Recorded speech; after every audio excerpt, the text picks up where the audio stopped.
Good morning and welcome, everyone. Thank you so much for joining us today. My name is Ellen Hicks, and I serve as the Director of Care Navigation for the Parkinson Association of Alabama.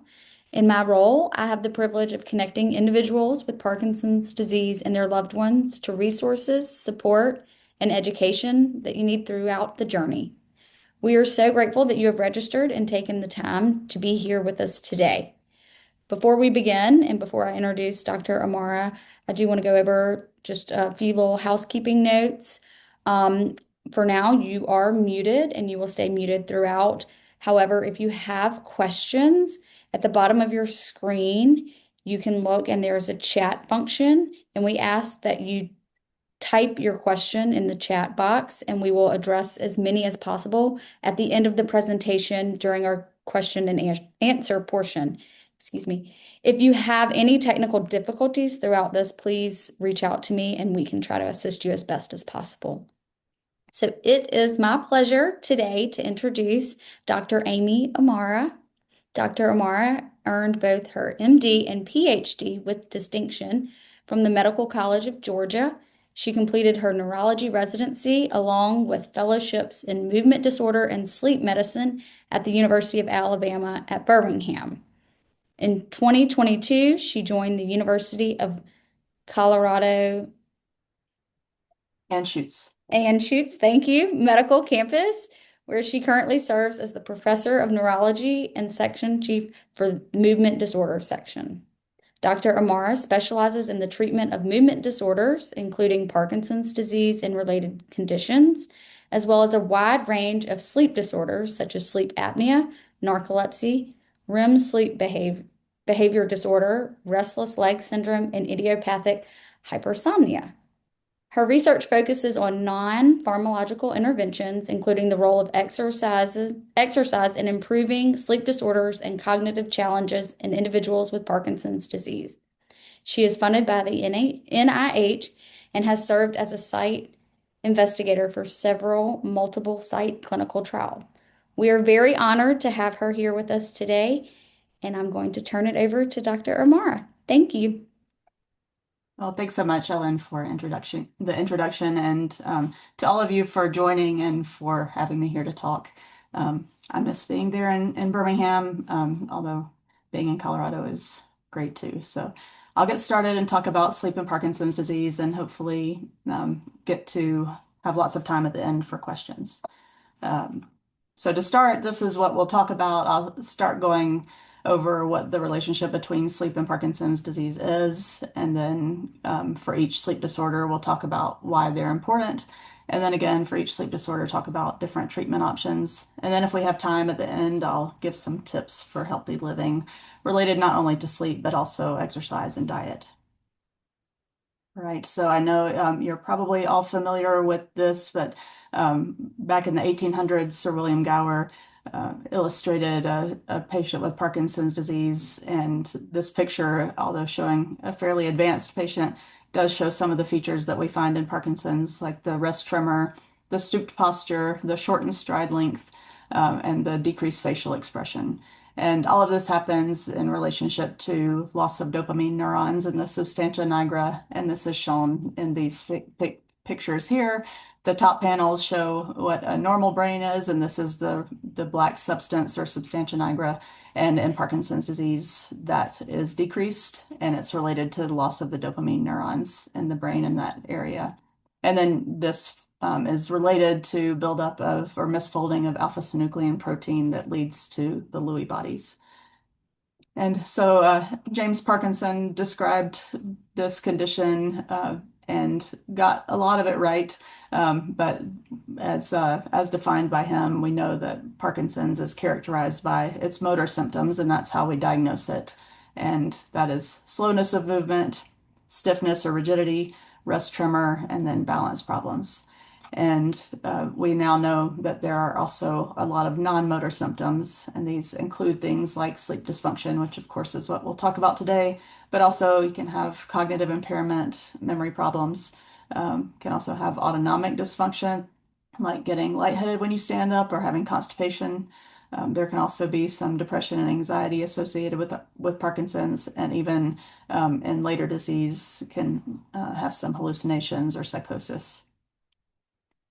And so let's jump right into talking about sleep. And so how is Parkinson's related to sleep? So first, let's talk about what is sleep. It's been mysterious for many, many years. We're learning more about it, but why do we sleep? And it's not just a time for our body to rest, but it's actually a very active time where our brain is active and doing lots of important things to keep us healthy and keep our minds working well. Sleep is divided into two different main stages. There's non-REM and REM, which is the rapid eye movement sleep. So the non-rapid eye movement sleep is further divided into three stages, and you can see those here in this hypnogram. The lighter stage of sleep is non-REM stage 1. The most prominent stage of the night is non-REM stage 2. And then non-REM stage 3 is our deepest and most restorative stage of sleep. And this is really important for memory consolidation and things like that. And then the rapid eye movement sleep is demonstrated, sorry about that, here in green. My mouse is very prone to clicking to move the screen forward. The green is the REM sleep, and again, that stands for rapid eye movement sleep, and that's because our eyes move very rapidly side to side during this stage. But aside from our eye movements and our breathing, our muscles are mostly paralyzed during dream sleep, and that's a protective mechanism to keep us from acting out our dreams. And as we'll talk about, sometimes that paralysis of dream sleep can be lost in Parkinson's or for many years before Parkinson's starts even. And then it's different from the non-REM stage 3, where our breathing and heart rate are very regular. In non-REM, our breathing and heart rate are pretty irregular. And we also have vivid dreams in this stage of sleep. And this is actually when our brain is the most active during sleep. So it's also very important for figuring out what memories we need to keep and also consolidating those as well. So in Parkinson's disease, there are lots of different types of sleep disorders. So a really common one is sleep fragmentation, which is also called sleep maintenance insomnia. So it's basically just you might fall asleep easily, but then you tend to wake up frequently through the night. And sometimes you go right back to sleep, but sometimes it can lead to, waking up and staying awake. And then another sleep problem in Parkinson's, as I already mentioned, the parasomnias, which basically means an abnormal behavior during sleep. And REM sleep behavior disorder or acting out dreams is one of the main ones we see in Parkinson's. And then Parkinson's can also cause excessive daytime sleepiness, and we'll talk about why that is. And then there also in Parkinson's, there can be the same sleep problems that happen in the general population, like sleep apnea or restless leg syndrome or periodic limb movements of sleep. And so just because you have Parkinson's doesn't protect you from those other sleep disorders that other people can get. And as with Parkinson's, it's a disorder of aging, so it becomes more likely that people will develop it as they get older. That's also true for many of these sleep disorders, so they can coincide a lot of times. Let's dive a little bit deeper into sleep fragmentation and insomnia. So we've seen this hypnogram already. This is what a normal night of sleep looks like. So you have a lot of that deep non-REM stage 3 sleep at the beginning of the night, and then it decreases as the night progresses, while our REM sleep happens about every 90 minutes through the night normally, and it gets longer as the night progresses. But in Parkinson's, that can be disrupted, and there's more sleep fragmentation even compared to other healthy older adults. It also can take longer to fall asleep, and you can wake up more often and have a reduction in that deep sleep as well as that REM sleep. And so, like I said, this is a normal, healthy adult sleep. And then these are a couple of patients with Parkinson's disease who were in our sleep lab. And you can just see how much more time they spend awake during the night. There's less of that less of the dream sleep, and also less of that deep sleep compared to the what would be considered the normal healthy sleep pattern. So why do people with Parkinson's have fragmented sleep? So it can be related just to the motor symptoms of Parkinson's. So as you go to sleep, your motor symptoms get better. Tremor goes away during sleep. But if you have a slight brief awakening, that tremor can come back out and wake you up. Also, some people with Parkinson's get dystonia, which can lead to cramping or uncomfortable pulling of the muscles during sleep, and that can be painful and wake you up. The other thing is that it can just be harder to roll over in bed if your movements are slow or if you're feeling very stiff. And so, while you might have normally rolled over easily after being awakened or feeling slightly uncomfortable in bed, if you're having to work to roll over, it can lead to a bigger awakening and harder time going back to sleep. Other things, like I mentioned, one of the non-motor symptoms of Parkinson's is autonomic dysfunction, and that can make you have to pee more often at night. And so those bathroom breaks wake you up. Depression can also happen in Parkinson's, and this is commonly associated with early morning awakenings. And that's not the only cause of early morning awakenings, but can be one contributor. And then having cognitive dysfunction in severe states can lead to some confusion, which can lead to more trouble sleeping at night. And then our medications. So many people feel that carbidopa, levodopa, or other Parkinson's medicines actually are helpful for their sleep because it helps with those motor symptoms during the night. But for others, it can actually make it harder to fall asleep or lead to some insomnia. So important to talk through this or think through the timing of things with your doctor. And then we do have changes in the brain in Parkinson's. So, in addition to that substantia nigra and the changes in the dopamine neurons there are also changes in the parts of the brain that are responsible for promoting sleep and also for promoting wakefulness. So that can lead to some of these problems as well. All right, and I'll talk about treatment for these things in a little bit. So for REM sleep behavior disorder, we've mentioned this already a couple of times, but it is basically abnormal behaviors during REM sleep. As I mentioned, it's a parasomnia that means abnormal behavior. And you lose the normal paralysis of dream sleep. And this is related to changes in the brain that the areas of the brain that send the signals to the spinal cord to keep us paralyzed during our dreams can also undergo changes, and that can lead to the loss of those signals. And that way we can move during our dreams. And so the actions that can happen with dream enactment behavior can be fairly mild. It can just be talking or mumbling, but it also could be very active things like walking or running movements or kicking, but then also even potentially violent behaviors like punching or even diving out of bed. And unfortunately, these dreams can often be very vivid, but also unpleasant or violent. And many people experience a dream that they feel like someone is either attacking them or someone they care about. And so they're in a protective mode, and that's why they're acting out. And this is not in any way related to subconscious violent tendencies. It's just related to the dream content. And of course, because of this, it can have an injury risk to both the patient and to the bed partner. And so it can be very dangerous. And so it's important to address this and talk with your doctor about it. And there are different ways to try to make it better. I mentioned this is not some underlying urgency or tendency to be angry. And the behaviors are also in their movements very different from movements during waking. So while Parkinson's can make our voices quiet and make our movements slow, during dream enactment, people tend to be very loud and move very fast despite that waking behavior. So what we see on a sleep study is these 30-second periods of time. So these are our eye channels that show these rapid eye movements. Then we've got some EEG to tell us what stage of sleep you're in. And then these are some stickers on your muscles to tell about movements. And so this is the legs, and here's some stickers on the chin. And in people with REM sleep behavior disorder, sorry again, there's a lot of activity in those leads that shows those movements during dream sleep. Whereas without REM sleep behavior disorder, everything is very quiet and not moving. And so that leads to the ability to act out the dreams because of the loss of the paralysis of dream sleep. And again, it can lead to injury. And we know that REM sleep behavior disorder can predict later development of Parkinson's disease. So it's an important area of research. And just to go a little bit more into that, this was first identified in the 1990s, and it happened in two different locations, both in Minnesota and in Barcelona. There were two groups of patients who had REM sleep behavior disorder but did not have any Parkinson's or any dementia.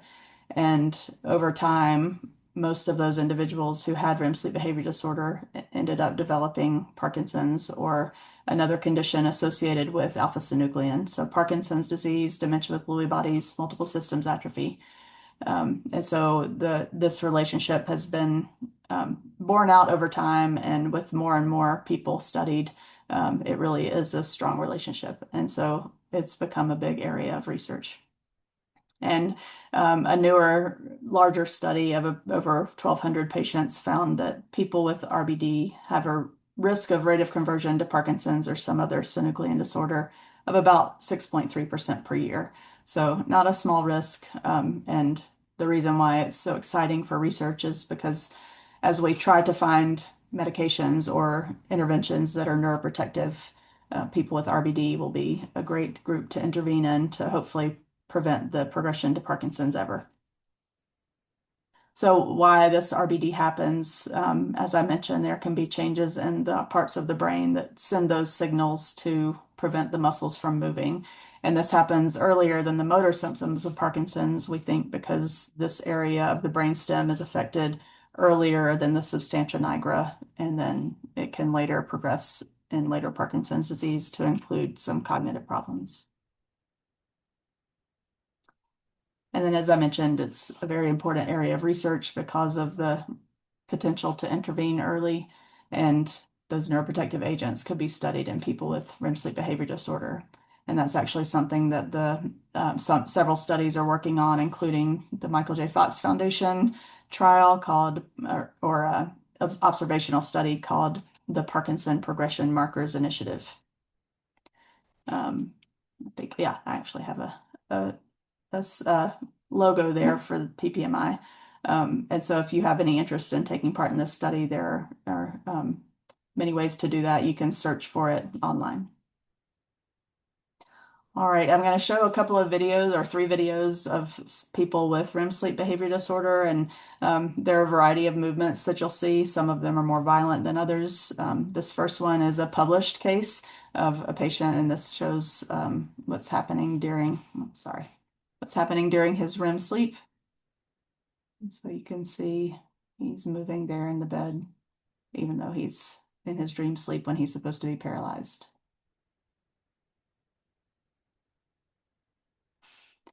And then here's an example that shows that the behaviors are not always violent.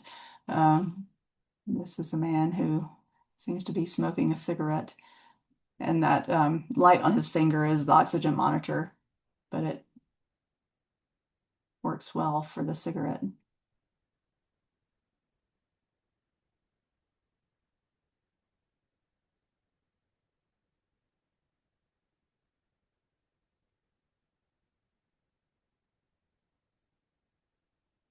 All right. So not always violent behavior. And then this one is a little bit more violent.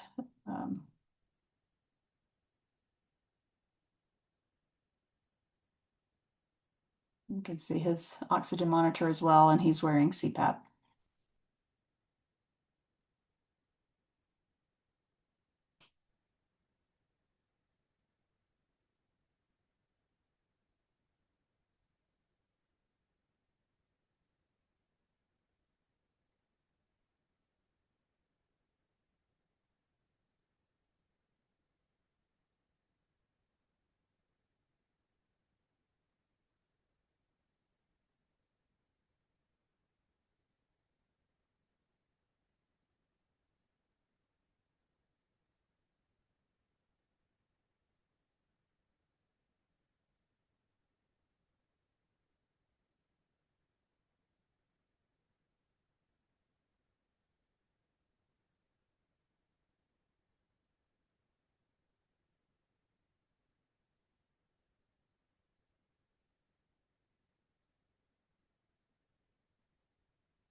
So you can see these things can be, very scary and violent. And so it's important to work toward treating that. And again, we'll go into that a little bit more at the end. Um, we did get a question ahead of time about whether it's appropriate to wake someone up when they're acting out their dreams. And it's always okay to do that. Generally, people wake up very easily, and that can lead to prevention of injuries. So, waking someone up when they're starting to get active is completely appropriate, um, and that's definitely okay to do. All right, we'll talk a little bit about excessive daytime sleepiness, which is another thing that can happen in Parkinson's, and it's actually quite common. Up to 60% of people are affected, and this can be due to many different things. The carbidopa levodopa, or the dopamine agonists like pramipexole or ropinirole or the rotigotine patch, all of those medications can lead to daytime sleepiness. There also can be other sleep disorders. So when you have daytime sleepiness, it's important to make sure that your sleep at night is good because one of the most common causes of daytime sleepiness is poor nighttime sleep. But then there are people who sleep great at night and sleep for many hours and then wake up and still feel sleepy. And sometimes that can be due to changes in the brain. And so, again, we get some neurodegeneration of that area in the brainstem.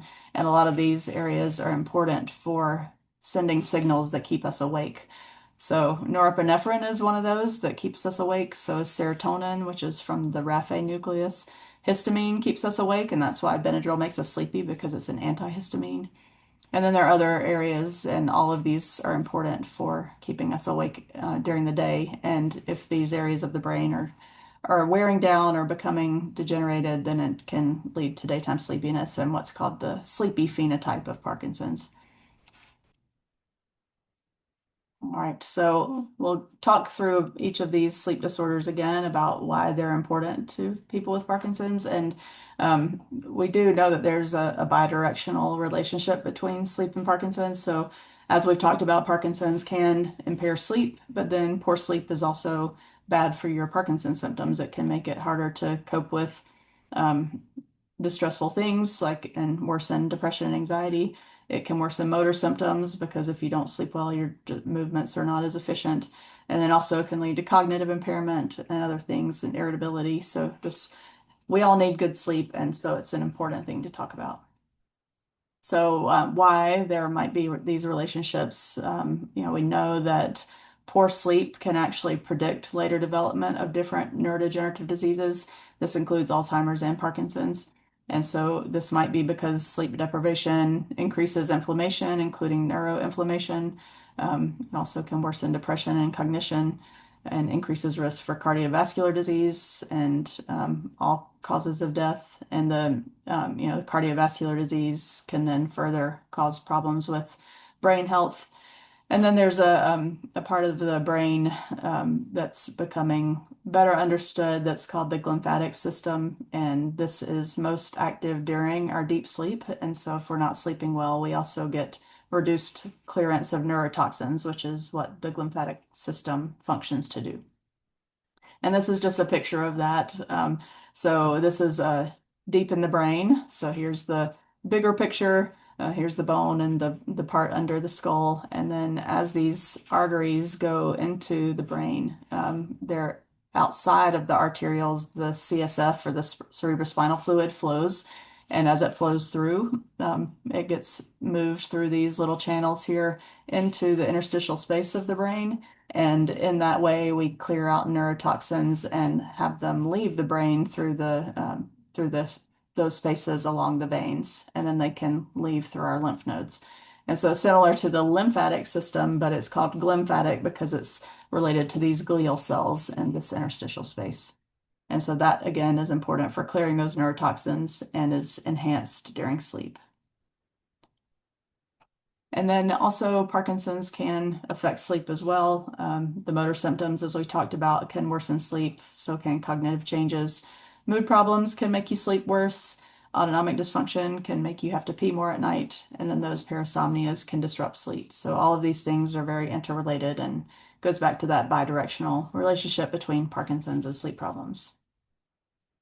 So then specific to insomnia and sleep fragmentation, that can lead to worse mood, more fatigue, worse motor symptoms, more cognitive impairment, worse quality of life, and increased risk for psychosis. And then for REM sleep behavior disorder, as we've already talked about, it can lead to injury to the patient or to their bed partner. It can also lead to disrupted sleep, and then sometimes leads the bed partner to move to a different room for safety, which can be appropriate, but then also can be undesired by both people sometimes. And then for excessive daytime sleepiness, of course, this can lead to risk of injury as well. If people are drowsy while they're driving, drowsy driving is more dangerous to than drunk driving. It's really important if you're sleepy while driving to pull over somewhere safe and take a nap. If you're sleepy all the time, you're less likely to interact socially with others. And we know that social interactions are very important for maintaining brain health and maintaining good cognition. Also, if you're still working, daytime sleepiness can make it harder to do your job well. And also, it can lead to decreased exercise. And as we'll talk about, exercise is really important for good sleep and for overall neuroprotection and neurologic health. All right, so what do we do about all of this? How can we make these things better? And sometimes it's hard, and I do want to emphasize that there's not one answer that fits for every person. As we talked about, there are different causes of a lot of these different sleep disorders and different responses to different medications. So really important to talk with your doctor, and if one thing is not working, consider trying something else. So again, first of all, have to identify what's causing the problem. So don't just say, oh, it's my Parkinson's. There may be some nighttime sleep disorder that you need to have evaluated, or it may be that by adjusting your medication timing, you might be able to improve your sleep problem or your daytime sleepiness. So make sure you discuss that with your doctor. And important information to bring with you when you talk with your doctor is really think through, is there something that fits with the timing of your medicine? So, like, are you always sleepy 30 minutes after you take your dose, for example? Or did you used to sleep well, but then when you started taking levodopa closer to bedtime, you started having trouble sleeping? So just kind of pay attention to those things and try to find a timing pattern because that can really be helpful to your doctor for helping you get those better under control. And then also important to evaluate for other things that can impact sleep, like mood problems, cognitive changes, or any other concerns that could be contributing to the sleep problem. And then a lot of times it's helpful to do a sleep study. So this tests for sleep apnea, and you can sometimes do this in your home, so it's not quite as burdensome as coming into the sleep lab. But we do get a lot more information if you actually come into the sleep lab. The home testing only tells us about sleep apnea, but the in-lab testing can look for leg kicks, which are called periodic limb movements of sleep, and also can look for REM sleep behavior disorder or any other things that might be affecting your sleep at night. So all of these are helpful, and interestingly, in Parkinson's disease, people can often have sleep apnea without the similar symptoms that the general population might have. For example, many people with Parkinson's who are not obese still have sleep apnea, even though it's more common in obese people in the general population. Also, there may be less snoring in Parkinson's disease, but sleep apnea might still be present. So if you're having trouble sleeping at night or feeling daytime sleepiness, it's probably a good idea to get that checked. And then for trying to make sleep fragmentation and insomnia better, again, talk with your doctor about the timing of your medications. It may be that there's something easy that you can fix that way. Again, treat the underlying causes that might be waking you up, like sleep apnea, restless leg syndrome, REM sleep behavior disorder, depression, or psychosis. There are some sleep relaxation techniques like meditation or cognitive behavioral therapy or things like progressive muscle relaxation that can be really helpful to distract your mind from worrisome thoughts and help you to get back to sleep and relax your body for that. But it takes some work sometimes to do that. So looking into ways that like someone to train you to do it is helpful. Exercise is very important. And Ellen mentioned that this is an area of research for me, and we did find in the past that exercise is more effective at increasing our sleep efficiency at night and really does help us sleep better. So important to have a good exercise regimen. And of course, that's good for your brain and good for your heart, good for everything except maybe your joints. So definitely try to find some ways to exercise. Satiny sheets can also be helpful because if you're having trouble rolling over in bed, sometimes it can be worsened by the friction between your bedclothes and your sheets. So if you get satiny sheets and pajamas, that can sometimes help. Sometimes having bed rails or little bars to help you give you leverage to pull against when you're trying to roll over in bed. If you're having trouble moving at night, those things can be helpful. And then there aren't really any medications that have been slam dunks in treating sleep fragmentation and insomnia, specifically in Parkinson's, although rotigotine did improve sleep studies and sleep quality. There have been some medications that have been shown to increase deep sleep, but some of these, like sodium oxybate, can also increase sleep apnea. So we don't typically prescribe those for sleep in Parkinson's. And then melatonin can improve sleep quality compared to placebo. And rasagiline also can improve sleep, but that was related to objective measures, but didn't necessarily improve how people felt that they were sleeping. So some of these things can be considered, and sometimes also medications used for mood can help people fall asleep at night. So that's another consideration. All right, really important to have good sleep hygiene or good sleep habits. And important things are making sure that you're maintaining a consistent bedtime and wake up time. And probably the wake up time is the most important piece. And this is because we have a circadian clock and we can train it to know when to fall asleep and when to wake up. So keeping that bedtime consistent every night and every morning to wake up is really important for letting our brain know when it's supposed to be asleep.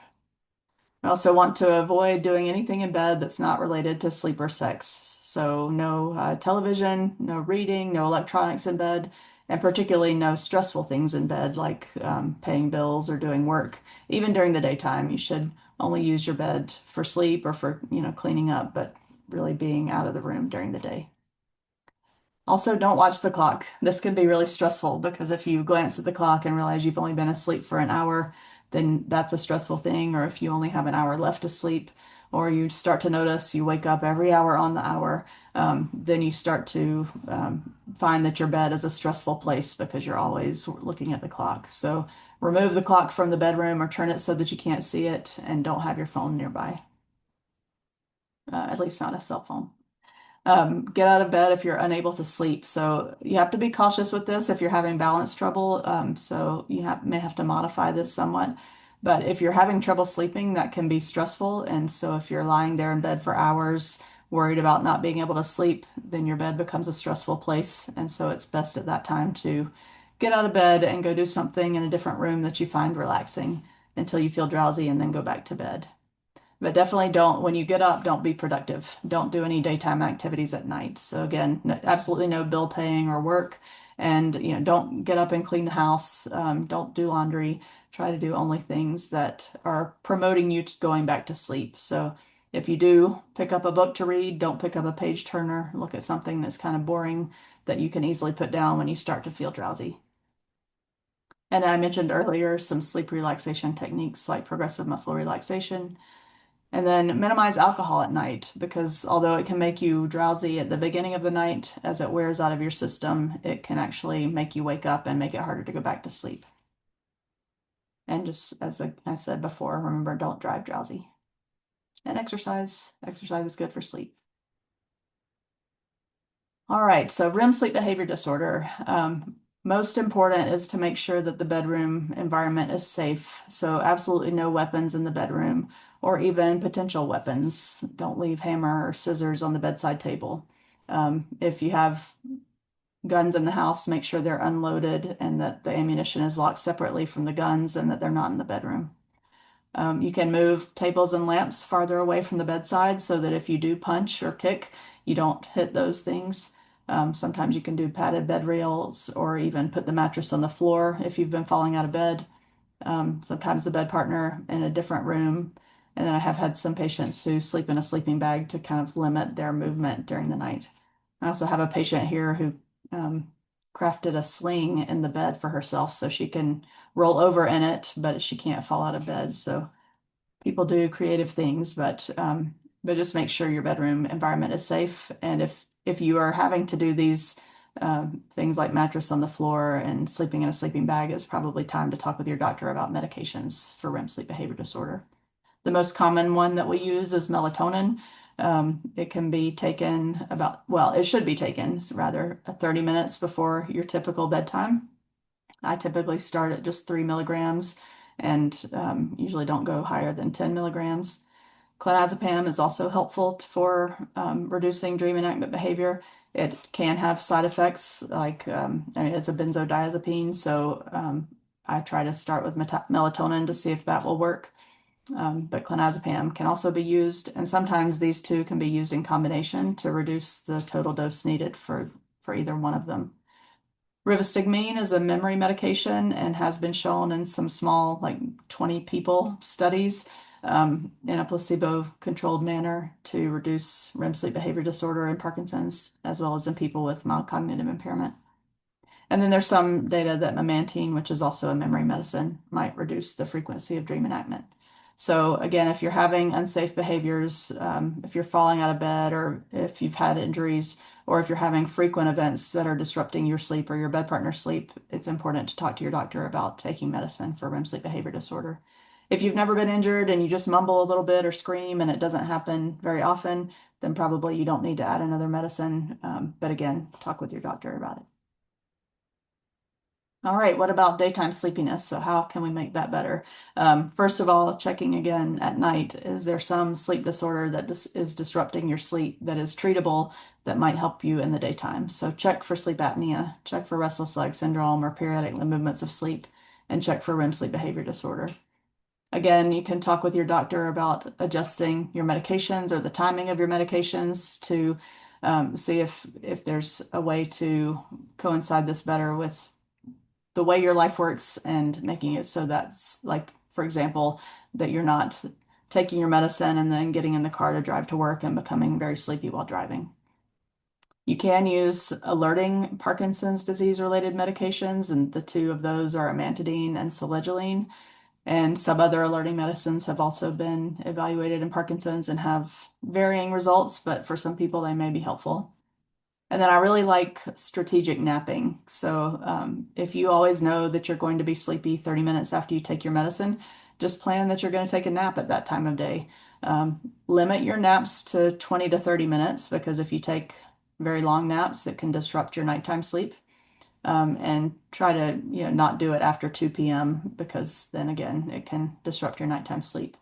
But scheduling those naps into your day can help them be less disruptive, and make it so that your sleepiness doesn't take over your life, but that you just plan for it. And then exercise is also alerting. And so you can strategically time your exercise, maybe take your medicine, go ahead and go for a walk to give you some alertness before that sleepiness from the medicine kicks in. I keep showing this picture. This is basically to say, do the type of exercise that you enjoy because that's the type that you'll keep doing, but also do something that's safe. Okay, Ellen, should I go on to this part now, or do you want to address any questions first? That's up to you. You want to answer? We only have had two so far, so you want Okay, to well, try to answer them quickly? oh, sure, let's do Okay. that. All right. So when it comes to melatonin, is one brand better than another? And are there certain ingredients that should be considered when choosing which one to take? That's a great question. So there is a group that evaluates the content in over-the-counter medications, supplements specifically, and I think it's USP, so it's the United States Pharmacopoeia, I believe is. So if you see a seal from USP on the bottle, then that means it probably has in the bottle or in the pill what it says it has. Sometimes supplements do not have what you think that they have, or they have extra things inside. So that USP seal, not just the words that say USP certified, but it actually has to have the seal. So that's one thing that you can look for. And then the other question about what ingredients are in the pill, I would say if you're taking melatonin, it should only have melatonin. I hope that answers that question. Okay. And then the next question is, what is the best way to address excessive daytime sleepiness in patients with Parkinson's? And how do you determine whether it is disease related or medication related? Yeah, that's a very great question and a really common condition. So, um, again, I would start by thinking about considering a sleep study to evaluate if there are nighttime causes of the daytime sleepiness. And if so, a lot of those are treatable, and so that can be an easy way to fix that. And then other things are to think through your medication timing. So if you're trying to determine if it is related to your medications, if you notice that there's a pattern to the sleepiness, like you feel pretty good, but then 30 minutes to an hour after you take your medicine is when you feel sleepy, then it probably is a medication effect. And again, that strategic or scheduled napping can be helpful for that, or some exercise. And then if there's just sleepiness all the time that doesn't seem to have a pattern, it may just be due to the Parkinson's. But again, there probably are things that can be done to help with that in most situations, at least. So screening for those nighttime sleep problems and any other causes that might be contributing. Looking at other medications too. It's not always Parkinson's medications. There are lots of different medicines that can cause sleepiness, so looking closely through your medicine list can help too. Okay. And then this one kind of piggybacks off of that last question. I have a question. Where and whom do I contact to participate in a sleep study? And then it says, I came in a little late, but I definitely could benefit from seeing slash observing my antics during sleep, constantly waking myself up with acting very realistic dreams. I've never harmed myself, but I don't want it to get any worse. Okay, great question. And we do have medications that can help prevent the dream enactment behavior, but it is important to um, have a sleep study if you're doing that because sometimes untreated sleep apnea or other sleep disorders can actually mimic REM sleep behavior disorder or acting out dreams. And so getting that checked in the sleep lab is a great idea. And you can just ask your primary care doctor or your neurologist to refer you for a sleep study and make sure that they mention that the reason for the sleep study is to check for dream enactment behavior because sometimes that's not a specific focus of the sleep study report. So make sure that's addressed. Thank you. That's all we have for now. Okay, I'll move on to talking about some recommendations for healthy living. As I've mentioned several times, exercise is super important. We don't yet know exactly what the best exercise prescription is for Parkinson's, but we are trying to look into that. But again, do the one that you enjoy so that you'll keep doing it. I think it's very helpful to have an exercise partner or exercise buddy because frequently, if you know someone's waiting for you to show up at the gym, you're much less likely to not go if you know someone else is counting on you to be there. There are also so many great Parkinson specific exercise groups. So you could join a boxing group, and that's a great way to meet new friends and to interact with other people who have similar experiences to you. So that's a great way to get in some physical activity as well. And then there are guidelines for what types of exercise or excuse me, what amounts of exercise we should be doing. So in adults, important not only to exercise, but also to avoid inactivity. So don't just do your 30 minutes of exercise and then for the rest of the day sit on the couch or in the bed. It's very important to do something better than nothing. So if you're at home and you can get up at least once an hour and walk around, or if you can get there's something called a floor cycle. There are pedals you can put in front of your chair or sofa, and you can pedal your legs while you're sitting still, or while you're watching TV, you can lift weights with wristbands or ankle weights. So doing some activity as much as you can through the day is very helpful. And then it's recommended to get at least 150 minutes per week of moderate intensity aerobic exercise or 75 minutes per week for a vigorous intensity aerobic activity. And so, of course, you don't go from 0 to 150, but work up to that. And so that equates to 30 minutes, 5 days a week. And then also muscle strengthening is really important. Doing some of that involving all your major muscle groups at least twice per week is the recommendation. And then there are some modifications for older adults if you can't meet those guidelines. Basically, do as much as you can. And then also doing exercises to maintain or improve balance is important. And working with a physical therapist can be really helpful for this. I love referring to physical therapy. I think it's one of the best things you can do. And then talk to your doctor about how chronic conditions might affect the safety of exercise. So, if you have heart disease, talk with your doctor first before taking on a big exercise program, and various other things. And of course, if you have balance that's impaired, doing things like water exercise or seated exercise can be safer to prevent falls.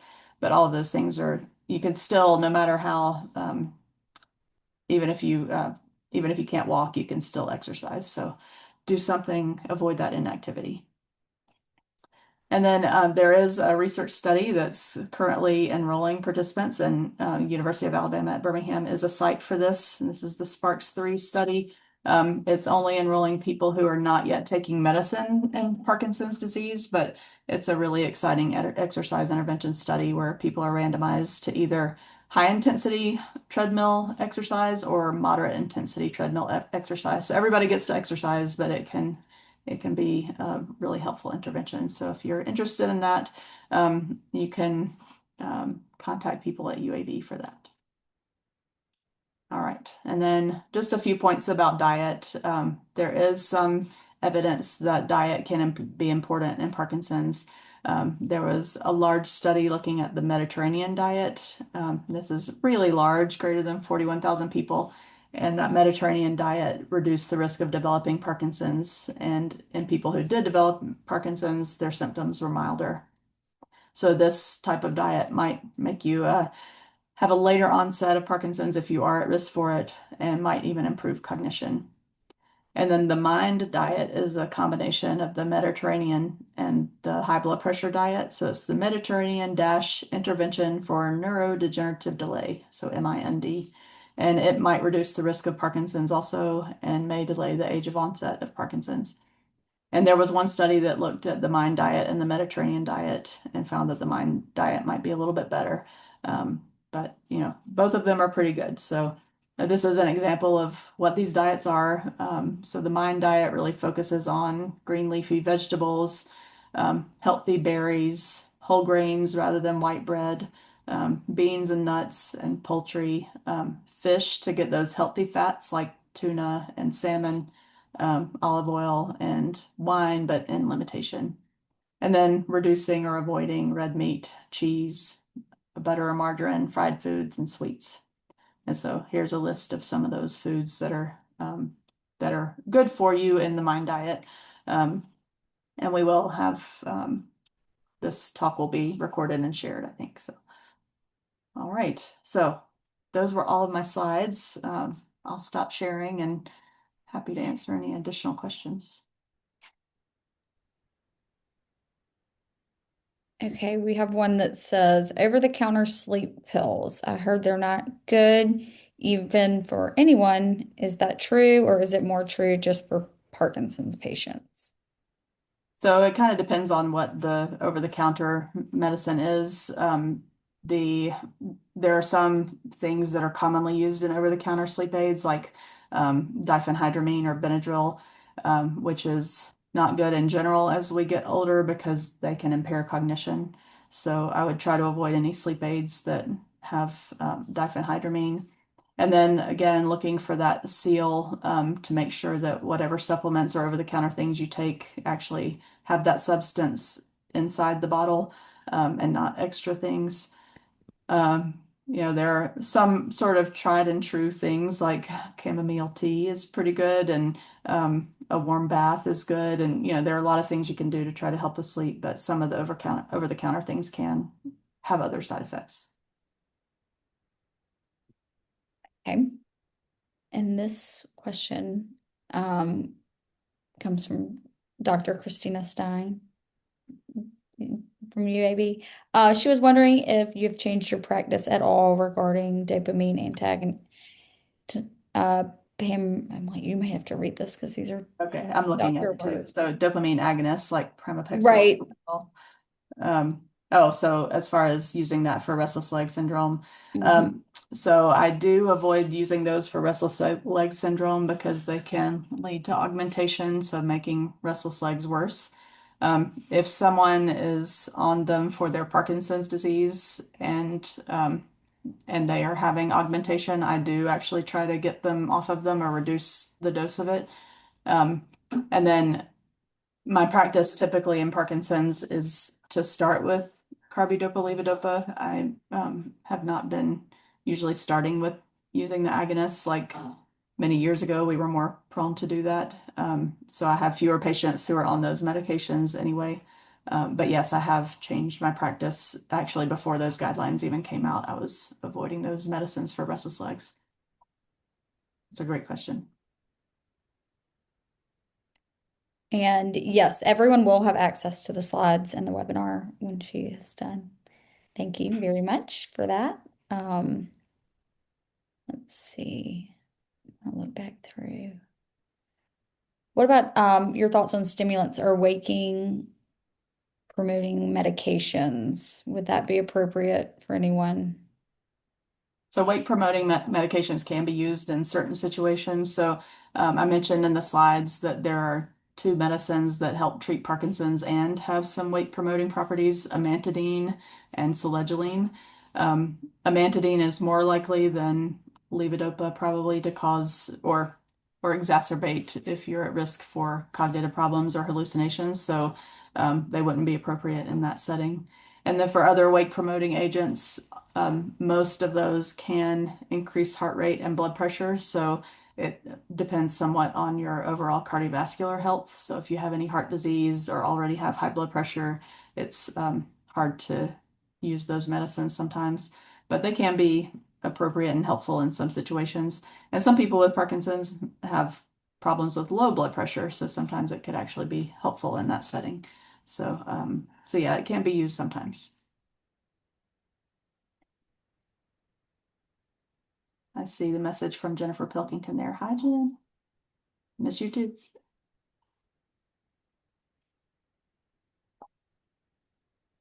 See, do we have any more questions?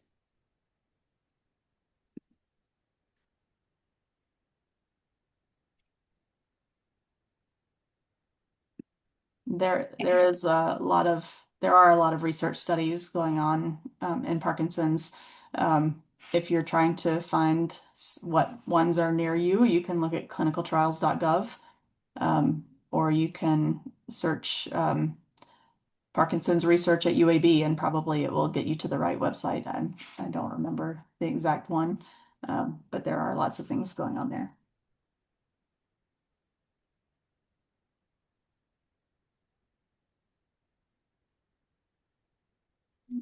I see a question about Parkinson's plus syndrome, like PSP. Um, so PSP is progressive supranuclear palsy, and there are other Parkinson plus conditions like corticobasal syndrome and multiple systems atrophy, dementia with Lewy bodies. And so the question mentions that many times carbidopa levodopa doesn't work as well. And so that is really a challenging situation. We always try it because sometimes it does help. But if it is clearly not helping, it also can cause side effects. So we typically taper back off of it.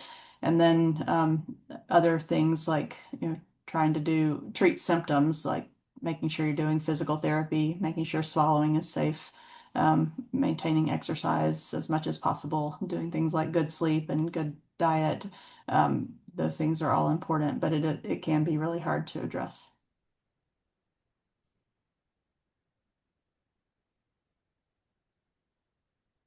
Um, I see a question about how caregivers can best support someone with Parkinson's who struggles to sleep. Um, so, trying to reinforce those good sleep habits, making sure that there's a good sleep environment, that it's a quiet and not too warm place to sleep, that there are not destruction, and excuse me, disruptions. So no animals jumping on and off the bed, as much as you can, block external light and external noises. And then really encouraging exercise and those good sleep habits that I mentioned.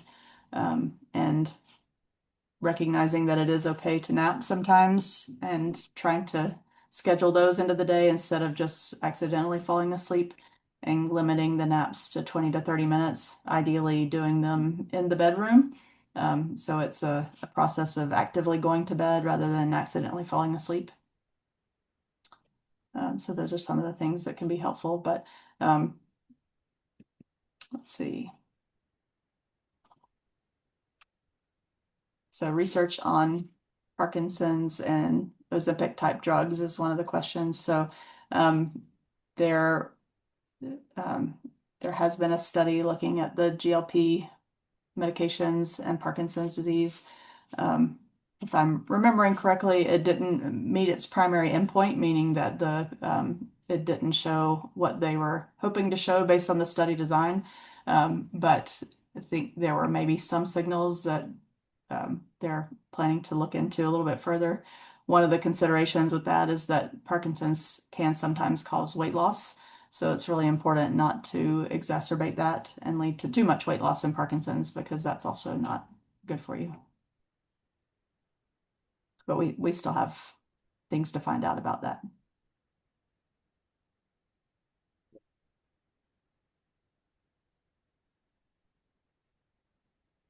I see. Let's see. I saw a question, but then it went away.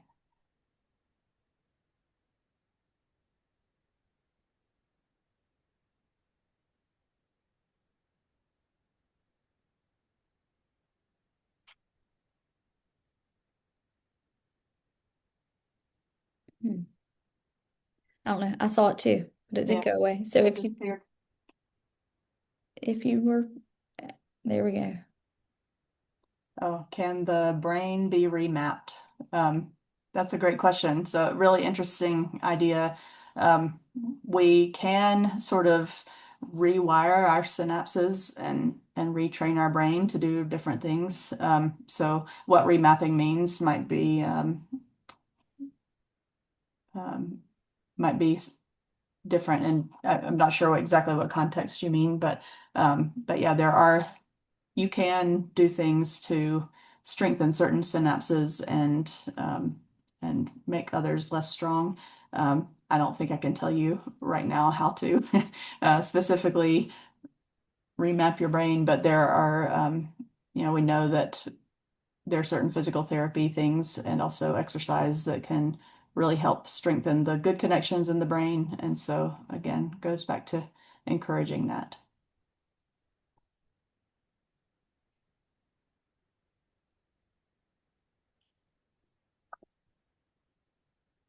Do we have any more? I know we're running out of time, but we may have time for one more.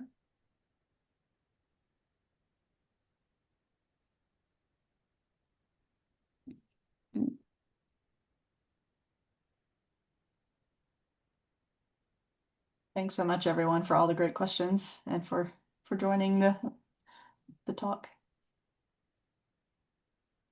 So it looks like there's one more possibly, but if you need to go, Dr. Amara, we can get this answered later. So there was a question about Parkinson's being caused by a landscaping product. Um, so there are certain risks associated with pesticides, increasing likelihood of Parkinson's disease.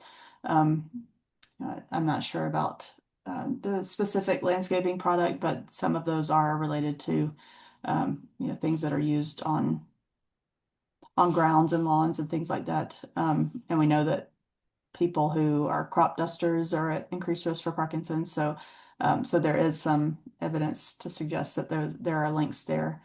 Um,